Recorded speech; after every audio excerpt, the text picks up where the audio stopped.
전기차의 발전이 늦어지는 이유, 혹시 석유 산업계와 자동차 제조사의 로비 때문은 아닐까요? Who Killed the Electric Car를 보면서 상상해 봤습니다. 2006년 미국 선댄스 영화제에서 발표된 크리스 파인 감독의 다큐멘터리 Who Killed the Electric Car. 오늘은 전기차 시대를 맞이하면서 꼭 알아야 할 스토리를 준비해 봤습니다. 영화는 지금으로부터 26년 전 미국으로 거슬러 올라갑니다. 이유인즉 GM의 최초 전기차가 탄생했기 때문인데요. 1996년 탄생한 GM의 EV1, 하지만 3년도 채 안 돼 사라지고 맙니다. 영화는 GM의 전기차 EV1이 사라진 이유가 장기적 수익이 걱정되는 자동차 제조사와 독점권을 상실할 석유 산업계의 공모를 고발합니다. 1990년대 중반, 한 여성이 전기차를 집에서 충전하는 모습입니다. 심지어 전기 충전을 위해 지붕을 태양광 지붕으로 설치해 놓았죠. 그리고 조용하고 평온한 전기차의 매력에 헤어나올 수 없다고 말합니다. 전기차가 가장 빨리, 널리 보급될 수 있는 환경은 어떤 조건일까요? 집에서 전기차를 충전할 수 있는 인프라, 전기를 재생산할 수 있는 강렬한 태양볕, 그리고 심각한 대기 오염. 이 세 가지 조건을 완벽하게 갖추고 있는 곳, 바로 그곳에서 EV1이 탄생했습니다. 듣기만 해도 설레는 이곳, 추운 겨울에도 안전하고 따뜻할 거라는 이곳, 바로 노래 캘리포니아 드리밍의 주인공이죠. LA입니다. LA는 1950년대부터 심각한 대기 오염을 겪고 있었습니다. 주범은 자동차 배기가스였는데요. 지형적으로 산으로 둘러싸인 탓에 오염물질이 외부로 확산되지 못했고, 이 오염물질이 LA의 뜨거운 자외선과 만나서 안개로 변하는 현상, 즉 광화학 스모그가 발생됐습니다. 얼마나 심각했는지 만 18세 안 된 청소년들도 만성 호흡기 질환을 앓는가 하면 면역이 약한 사람들은 눈이 따갑고 호흡이 가파지면서 사망에 이르는 사건도 발생했다고 합니다. LA의 최초 전기차 양산은 이렇게 심각한 대기 오염으로 인한 결과물이었습니다. 하지만 쉽게 만들어진 것은 아닌데요. 스모그와의 전쟁을 선포한 LA 정부는 1950년대부터 90년대까지 각종 관리와 규제, 기술을 총동원하여 국민 건강을 최우선 목표로 삼았습니다.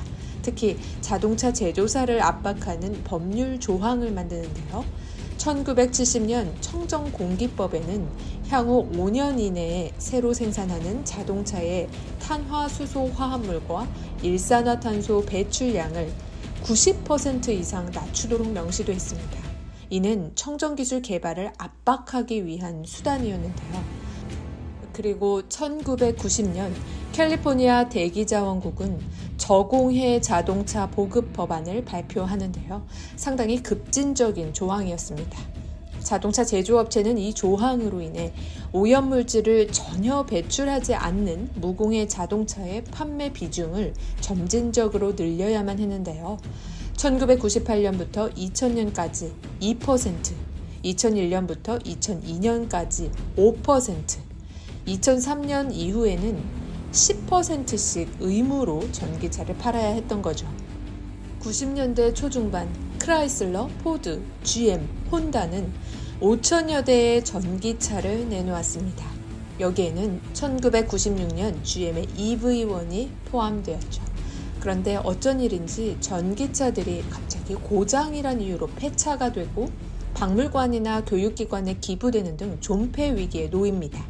GM은 수요가 없기 때문에 EV1을 단종한다라고 합리화했는데요. 여기에 강력히 대항하는 시위대들은 급기야 전기차 장례식까지 치룹니다. 전기차들이 줄이어 장례식장으로 들어가는 이 행사에는 톰 행크스를 비롯한 유명 할리우드 배우들도 참석했다고 하죠. 왜 이들은 반대 시위를 펼쳤을까요? EV1이 너무 매력적이었기 때문이었을까요? 아닙니다. 더 큰 이유는 무공해 자동차 보급법이 2003년 갑자기 폐지되었기 때문입니다. 이 기간 미국의 대통령은 조지 부시였고 조지 부시는 방위 산업체, 자동차, 정유업체의 지원으로 당선됐습니다. 당시 부통령인 딕 체니, 국무장관 콘돌리자 라이스도 정유업체 관계자들과 밀접한 연관이 있었고요. 즉 정유업체와 자동차 제조사들에게 무공해 자동차인 전기차는 눈에 가시였고 본인들을 지지하는 정유, 자동차 업계 관계자들의 말을 무시할 수 없었던 부시 정부는 전기차가 세금을 축내는 악한 것으로 여론을 형성하고 자동차 딜러서들에게 전기차 판매 중단 압박을 하면서 급기야 무공해 자동차 보급법을 폐지시킨 겁니다. 자동차 회사가 수익을 가장 많이 남기는 부분이 자동차 부품 교체라고 하죠. 그런데 전기차는 배터리 외에 부품을 갈 일이 없습니다. 그러니 제조사 입장에서는 당연히 장기 수익이 걱정되었을 겁니다. 그리고 정유 회사들은 전기차 시대가 도래하면 파산 위기에 처할 수밖에 없었죠. 참고로 부시 정부가 전기차는 없애면서 수소차를 개발하도록 한 이유 중 하나도 전기차는 개인의 집에서 충전하면 되지만 수소차는 정유소에서만 충전할 수 있었기 때문입니다. 다큐멘터리 Who Killed the EV Car는 바로 이 부분에서 정부와 GM의 모종의 거래를 파헤칩니다. 당시 무공해 자동차 보급법은 캘리포니아 소관이었기 때문에 주정부가 관여할 수 없었는데요. 그러자 주정부는 GM을 압박해서 기업 운영의 자율권 침해로 소송을 걸게 합니다. 또 영업사원들에게는 휘발유차를 팔도록 하는 교육도 진행하고 동시에 언론을 동원해서 전기차 여론을 나쁘게 만듭니다. 전기차는 주행거리가 짧고 충전시간이 길어 수요가 없다는 점을 부각시키죠. 당시 EV1은 최대 128km 정도 갈 수 있었고 충전시간은 2시간 30분 정도였습니다. 하지만 넓은 LA에서 근처 마트까지 갈 정도의 거리였고 집에서 자가 충전이 가능했기 때문에 긴 충전 시간도 괜찮은 점, 또 태양광을 활용할 수 있고 운전할 때 조용한 점, 무엇보다 대기 오염이 없다는 것이 매력적이었기 때문에 전기차는 세컨카로서 소비자들의 큰 호응을 얻고 있었습니다. 이 때문에 GM의 일방적인 EV1 단종은 전기차를 사랑하는 사람들 그리고 환경운동가들에게 강력한 반발을 사게 됩니다. 2003년 7월 24일 전기차 장례식은 이렇게 정부와 자동차 제조사의 내막을 알고 있는 이들이 항의하는 자리였던 겁니다. 당시 시위를 격하게 하다가 체포된 연예인들도 있었다고 합니다. 그런데 재밌는 사실은 전기차 장례식이 치러진 2003년 그 해에 일론 머스크는 테슬라를 창업합니다. 정권은 언제든 바뀌게 돼 있고 가솔린차가 환경오염으로 인해 한계에 부딪힐 거라는 사실을 일찌감치 간파한 현명한 비즈니스맨 일론 머스크. 한국의 전기차 보조금 규모와 혜택은 점점 줄어들고 있습니다. 전기차 구매 계획이 있으시다면 지자체 차종별 보조금을 꼼꼼히 보셔야 합니다. 기본 조건은 신청 후 2-3개월 이내 출고 대상으로 5,500만 원 미만 차량에 대해서만 보조금 100%가 주어지고 최대 금액은 지난해 800만 원에서 올해는 700만 원으로 줄었다고 합니다.